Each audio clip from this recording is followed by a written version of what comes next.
Hello there, this is Oscar Mikey and welcome to this Byzantine start guide for Mare Nostrum. This is my third guide in the subject and incorporates all the latest changes and best ideas submitted by viewers. I hope you enjoy, and as always, thanks for watching. Alright, by way of introduction, let's quickly go through opening and then we can get on to the overarching strategies. First thing we're going to do, check the Ottomans are rivaling Poland, which they are. We will go ahead and manually manage our attitude to Poland and set it as friendly. Send a diplomat out to improve relations with Poland. Our rivals should be the Ottomans. We'll go ahead and embargo them also. We'll convert our faction leader and heirs into generals. Pretty common step there. Low army maintenance 0. Set our national focus into military, since it's still a cornerstone of his strategy to fight on land and to get that all-important military tech lead. We'll see if we can get it. We hope we can. We'll split up our fleet into its three constituent parts, namely galleys, transports and trade ships. I'm going to sell off most of our fleet, except the transport ships, which we have to keep. We'll ferry all our troops over to Moldova. And we're going to do that for a variety of reasons, most of which I'll discuss later on. Pick our mission, doesn't really matter which, order of preference. In order to transport our army into Moldova, of course, you'll need military access, which we presently have. I'll sell off my 2 trade ships to Athens. They will always accept 40 ducats, which is good for us. Sell off the remainder of my galleys, sell 3 to Mamluks for 20 ducats, and we can sell 2 more to any other faction for 10. The point is, it all has to go. Get rid of that entire fleet straight away. Pawn it. Get as much money as you can. That's the goal here. We're even going to sell to Albania 2 galleys for 10 ducats. Yep, there we go. And we're still ferrying our troops over to Moldova. And once we got these important parts out of the way, I'll discuss the strategy more generally. Demand military support from a state's interaction. That is excellent. We will go ahead and do it because we have high influence and get 100 military power. And we bolstered our loyalty with the Merchants Guild up to 60% and immediately ploughed all our excess administrative and diplomatic monarch power into development. Another common theme as to my strategy, guys, making sure we get the benefits from the Merchants Guild. And you want to recruit 2 infantry units in southern Greece and 2 cavalry units, and once they're recruited you want to go ahead and ferry them over to Moldova straight away. And we'll use 3 ships for that. The remaining 3 transport ships we will sell to the Mamluks, which we have just done for 20 ducats. And the Ottomans have declared war on Albania. Alright, this is pretty much my first hands-on impression with Mare Nostrum, and the first thing I wanted to do, of course, is see how it has affected my old Byzantine start. Now, we have evolved our strategy considerably since then. It's the new and improved Byzantine strategy. So, for instance, rather than have our troops in southern Greece at the outbreak of war, we very smartly, based on viewer suggestions, are going to hide it next to our ally Poland, or soon-to-be ally Poland. So at outbreak of war we can marshal up all our forces as a single stack and just do a lot of damage with it. Now you will notice one important thing. We're not trying to ally Hungary, we're going with Poland. Now that has advantages and disadvantages. The advantages is Poland is much stronger than Hungary with many more troops, with the added bonus as they usually subjugate Lithuania in a personal union. So that's a good thing.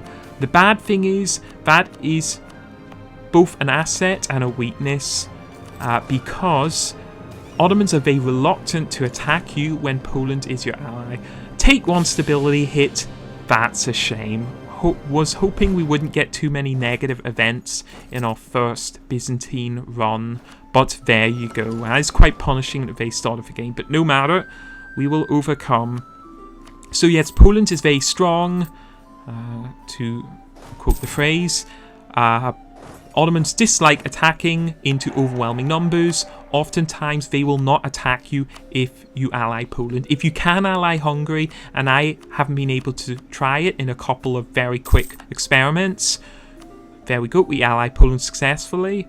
We are also allying Wallachia, and that is not necessary, that's ancillary, and we're not going to really use that alliance. So If the Ottomans don't attack you and therefore don't trigger your defensive alliance with Poland, Lithuania, how do you win? Well, the strategy has shifted in that regard. We are actually going to offensively declare war on the Ottomans, and we're still going to do it early on, so the outcome is going to be more or less the same. It's just the way we go about doing it has changed a little bit. So it basically occurred to me that when you're trying to emulate this strategy, there could be two potential scenarios. Scenario number one, the Ottomans attack you, you're allied with Poland, great. The strategy is essentially the same as the second scenario, where you attack the Ottomans but call in Poland in exchange for territory. That is, you give them the promise of territory. Either scenario, if it triggers, the military strategy is the same. It's just creating basically the circumstances in which one scenario over the other is triggered.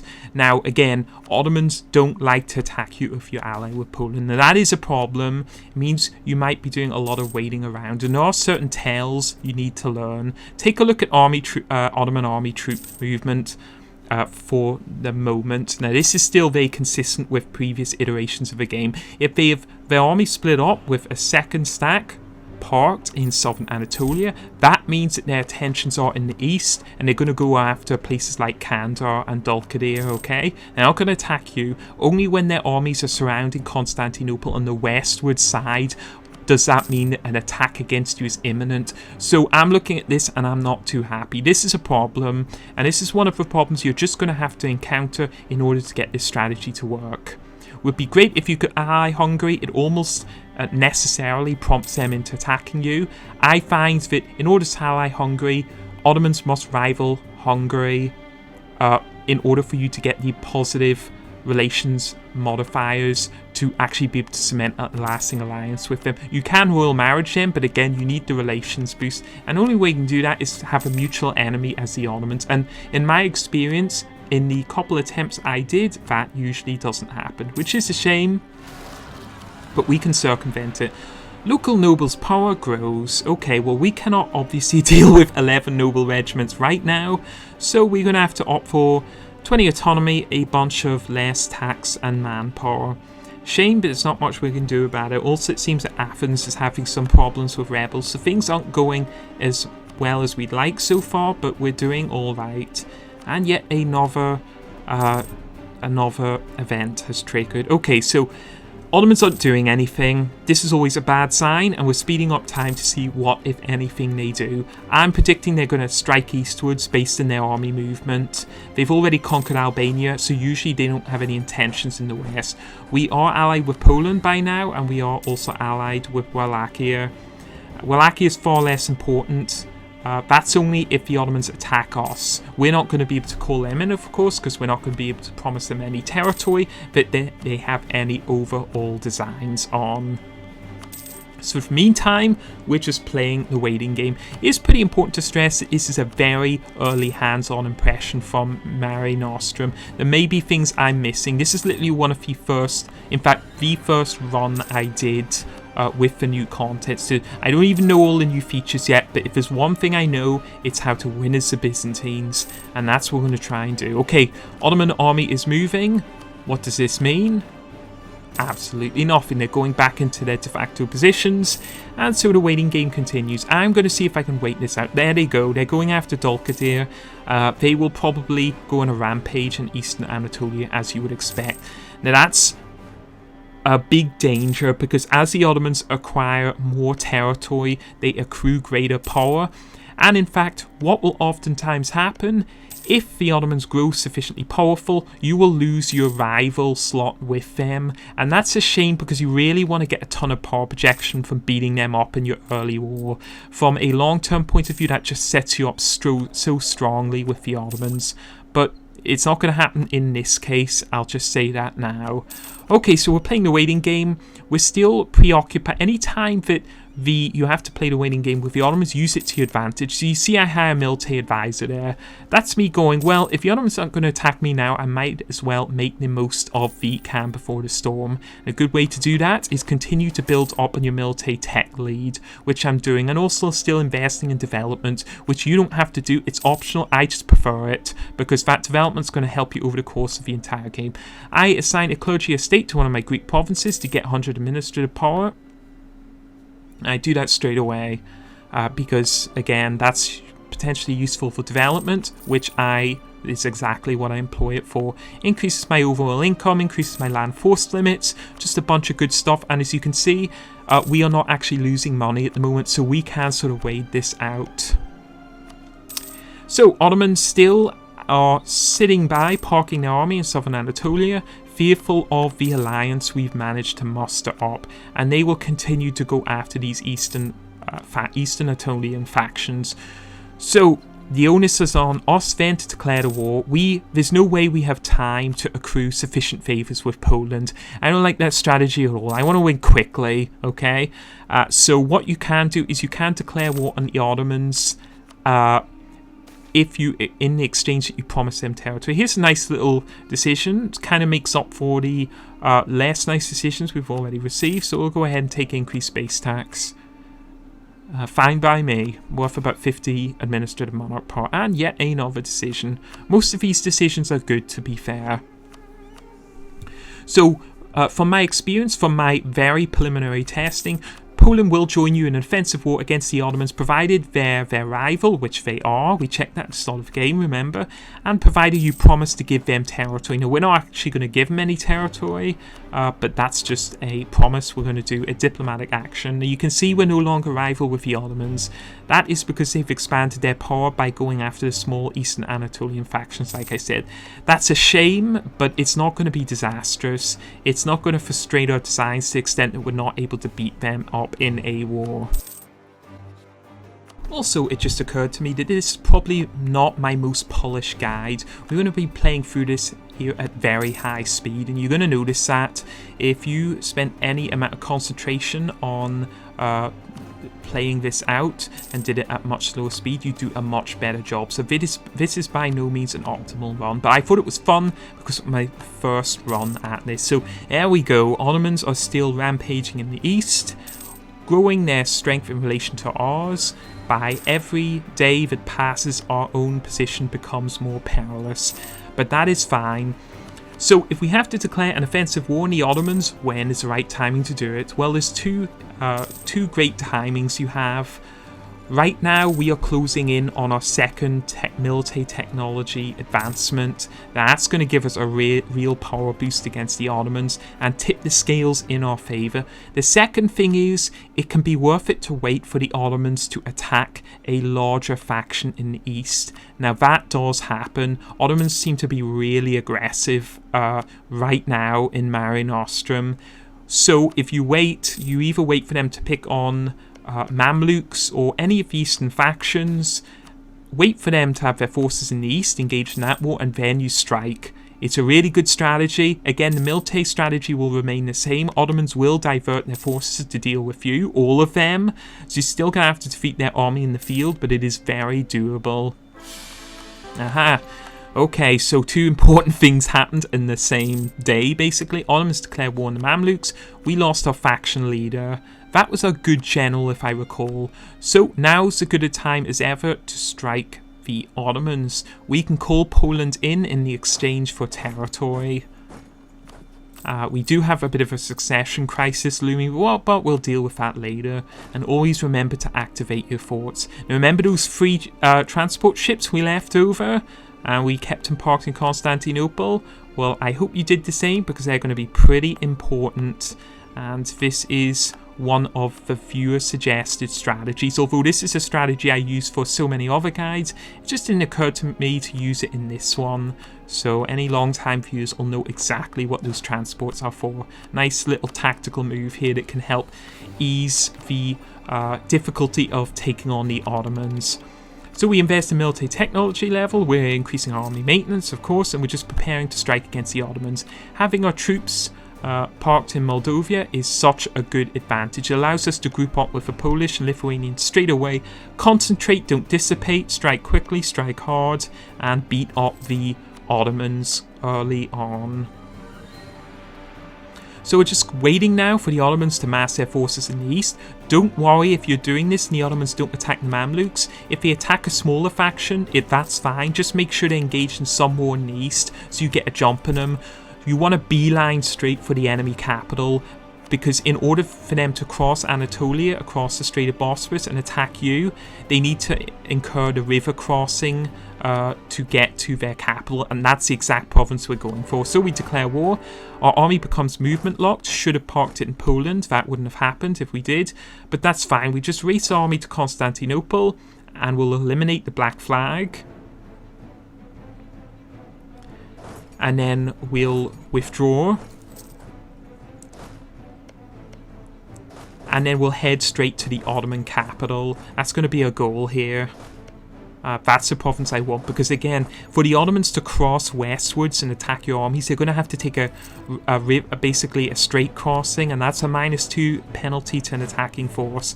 So just by planting my army here, we've really made the best move possible, and you can see the Polish and Lithuanian reacting quickly to our call to arms have joined the fray now. The Ottomans do attack. They take the -2 penalty to attacking force. I'm very glad that my allies are going to support me here, because the Ottoman army troop quality is so vastly superior to our own, as is their general.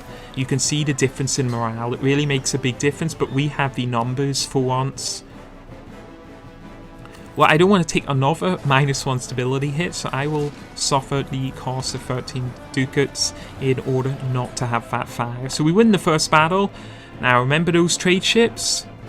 We'll leave one army parked in the capital to ensure we control the occupation of the siege, and we'll move over. And what we're going to do is, as the Ottomans cross the Strait of Bosphorus, we are going to send our fleet out in order to block that crossing. We'll get the enemy army movement locked in Constantinople with shattered morale, and hopefully we'll stack wipe it.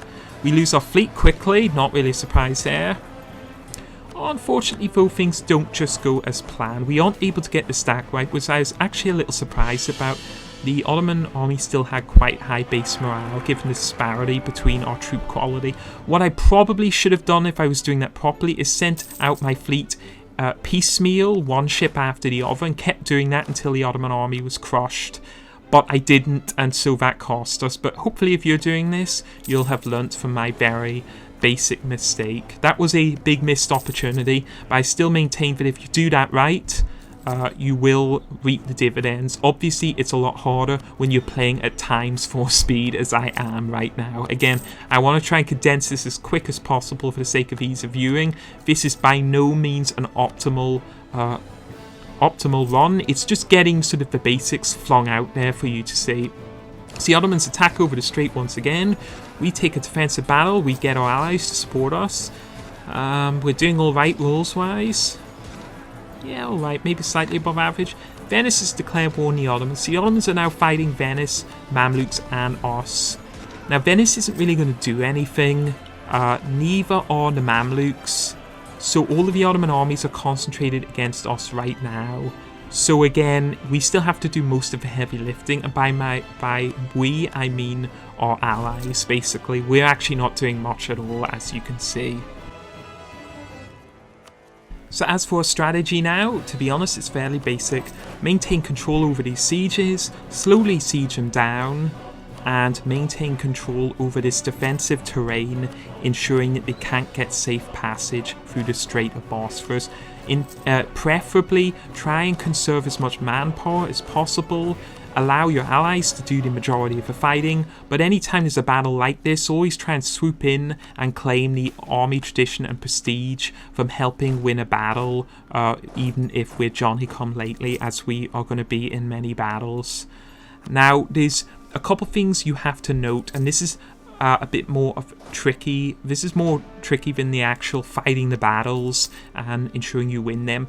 Taking control over the majority of the provinces we want in order to be able to come to the peace treaty and acquire all the territory we want. Now you can see there's a whole mishmash of factions conquering Greece. Now, Venice, who declared war separately in the Ottomans, through, I believe that's their allies from Corfu, have actually occupied 4 provinces throughout Greece and Macedonia. And those are provinces that are quite highly coveted, which we want. Now, that's fine. All it means is we're going to have to drag out the war a little longer to regain control over those occupations. So we're going to have to basically wait out Venice. There's that siege of the Ottoman capital complete. We'll park army in Constantinople and then withdraw further into the interior and react to Ottoman army movements. Always trying to ensure that our allies do the majority of the fighting. So again, we have to outlast the Venetians. They will sue for a separate peace with the Ottomans. Once they do, we got to be ready to reoccupy those provinces because they're provinces we want as part of the peace concessions. In addition, you can see some of our other provinces are currently occupied by our allies. We will preferably want to get them as well. And again, you can do this quite easy. You can either let the Ottomans attack and reoccupy those provinces, which is something we aim to employ, and we can wait for things like rebels and separate peace treaties to do their work and make sure that we've got our army ready so that if rebels rise up or Venice sues for peace, we can swoop in and reoccupy the majority of provinces we want. Because getting a good peace treaty is as important as actually winning the war. And that's exactly what we're going to do, and I'm going to show you how shortly. Meantime, we're just speeding up time, waiting to see what happens. Now, there's another advantage to drawing out the war, ironically. Sometimes your ally, even if you promise them territory, and I know from previous guides this does happen, will sue for a separate peace, either because they have low individual war score, they have low war enthusiasm, or they have high war exhaustion. If any or all 3 of those conditions are met, sometimes your ally who you promised territory will sue. Regency Council. Okay, so there goes our second faction leader of the game thus far. We have been plunged into a Regency Council, unfortunately. Not too happy about that, but we'll roll with it, okay? This is not an ideal run right now, and that was probably our second good general who's gone, so we might have to go to States Interaction. Okay, Ottomans and their Tlemcen allies are attacking. I'm actually letting my allies lose a lot of battles, because remember, if they get high war exhaustion, low war enthusiasm, they have a chance for suing for a separate white peace. And if they do that, that's going to allow me to swoop in and occupy all the provinces they currently occupy. And that will strengthen my position considerably when it comes to the peace treaty, which is my goal here. We basically, we haven't defeated the Ottomans yet. They actually have 32,000 troops adjacent to Constantinople, but our Polish allies move in and we'll go ahead and see if we can support them. I'll wait until the outcome of battle is clear, move in, pick up the army tradition, the prestige, without suffering many casualties, as you'll see. There we go. Job well done, and then we retreat once again into the interior. There's another advantage with suing for a separate, there's so many. If Poland sues for a separate white peace with the Ottomans, not only will you be able to occupy the territory they currently possess, but if you remember, we promised them territory. Now, we're not going to give them any territory, that's our territory. It's our, I suppose, de jure claim, you could call it. So if they sue for a separate white peace, our trust rating won't be hit with them by taking all the territory we had basically promised them, if you follow what I mean. So we promised them territory, they sue for a separate white peace, they're not exactly expecting anything because they're no longer in the war.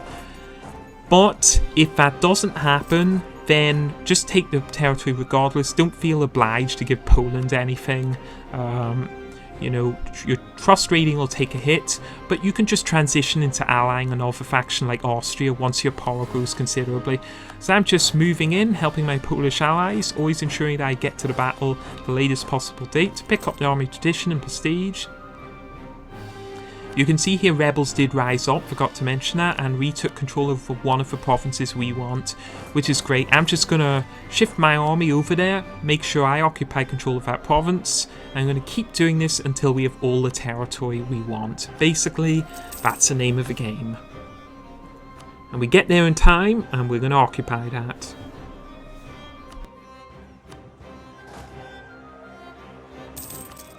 Looks like Poland's going to take a defeat in Constantinople. Otherwise, I want to keep my army relatively mobile because, again, I'm expecting Venice to sue for a separate peace far before I do, in which case all this territory that's currently streaked in the colour of Venice will be swiftly occupied by myself. It's a very tricky game, this, gaining control over occupation, especially in these wars where you offer your ally territory. Very tricky business indeed. Now, okay, this is funny. So I see, we got more. This is a third decision where we've had 11,000 noble regiments rise up. But lo and behold, I noticed that they were going to rise up in Constantinople, and sure enough, Poland and Lithuania have an army guarding my capital very generously. So I allow them to take the brunt of that attack. Hopefully, they'll gain war exhaustion, lose war enthusiasm, all that stuff, and I don't lose anything as a result. So this should be an easy victory. That's a pure Tlemcen army with some Ottoman allies, and we are able to defeat it quite easily, and back across the strait it goes, where it will regroup and no doubt thrust itself into the breach once more. Now, we can't have these rebels retake control over the siege of Salonik. That would not be good. That would delay the completion of this war considerably. It's not the war goal, but what I'm doing here is a little micro trick. You want your allies to assist you in defeating rebels, and they're not budging. Keep spamming your army into that province and cancel movement. That will ensure that they won't actually join you straight away, but they'll park their armies in the provinces neighbouring the rebels, and as soon as you join battle, they'll go ahead and help you out, which is exactly what happened, which is exactly what I wanted. So that's a little neat trick you can employ if you ever need your allies to help you with rebels and they're not, cooperating. Yet, just taking a look at their war enthusiasm here, everything seems more or less okay. Ottomans have launched yet another ill-fated attack across the Strait of Bosphorus. Their other armies giving it a go. I move in, and that should be a battle we win rather decisively, with again my allies taking the majority of the casualties. And now, for the most part, we're just playing the waiting game, like I said. We are getting this done a little later than I would have liked. Obviously, this strategy can be fine-tuned a lot. Do not take this as an example of somehow my skill at this game. This is very, very basic in my opinion, and the speed at which we're playing is really not advisable if you want to do this correctly. If you want to do this perfectly, you'll play a lot slower speed. One of the advantages with that is the outbreak of war, separate your army, create maybe 3 regiments, lone regiments of infantry, and make sure that you are the one who goes ahead and occupies all these provinces straight away rather than your allies. That will help you out, ensuring that you can sue for peace much earlier. Now, this is a decision. I always go with the ducate's loss.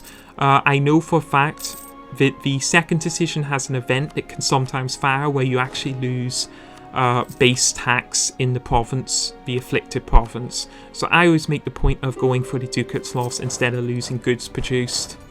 Unless that's changed. Haven't had really time to check, but I believe it hasn't. Right, so we actually take an offensive battle here. This probably wasn't advisable. I was going to cancel the movement. I was trying to trick my allies into joining the offensive action, but we were playing at times 4 speed, so inevitably what happened was I wasn't able to pull my army back quick enough, and we actually take a ton of casualties there, but we do win the battle, and that's the main thing. And we're one battle closer to actually getting this strategy done and dusted and complete. Yep, Tlemcen is not going to be in this war much longer by the looks of things. Now, the Ottomans have 20 war exhaustion. That is quite high. Now, mind you, we have 16.2, which is also pretty high. Probably a lot higher than I would have liked, but we'll deal with that when the time comes. I actually sacked my military advisor here because we're running a bit lower on money. I had also a goal here of trying to have a guide that for once we didn't involve us taking around 15 to 20 loans, which is kind of a common theme with my guides. It's not uncommon at all to have like 30 loans in the first 10 years.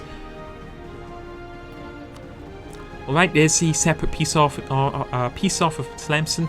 We won't be able to accrue enough war score with them to actually get anything from them, so at some point we'll sue for a separate white peace with them. And another disadvantage with dragging this war out is you can see we now have calls to peace. which is going to be bad from the point of view of war exhaustion, but we're certainly not suing for a separate peace until Venice, sue for peace until Venice has done likewise, because again, most of those provinces Venice has occupied we are going to want. We're going to aim to take as much territory from the Ottomans in the First War, ensuring that from here on out it's just a mopping up operation. At least that's the plan. Alright, so oftentimes what will happen is the Ottomans will split up their army after winning a battle and seek to multitask by occupying or sieging down more than one province at once. So you just wait it out, wait for them to split up their army, and then summon your allies if they requite your calls, and then just basically attack each individual army in turn. There we go, we're going to do that now.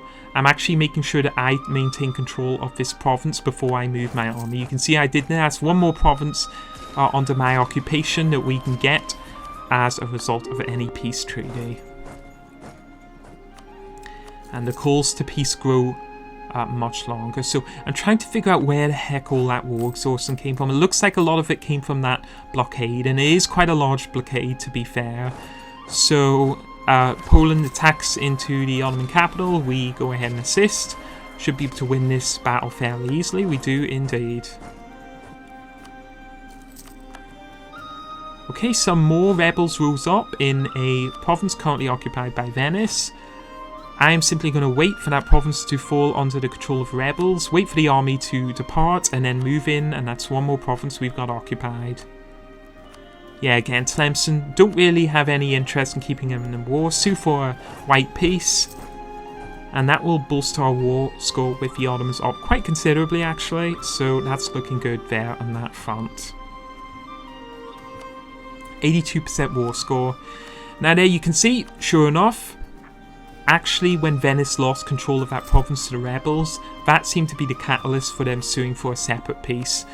So I'm going to go ahead and simply move my army and make sure I occupy all of those provinces. Taking out yet another loan. It looks like my allies will very kindly bear the brunt of those rebels. Alright, we lose another general, so that is 1461. Less than 20 years in, and we've already lost 2 faction leaders and a general. Looking good.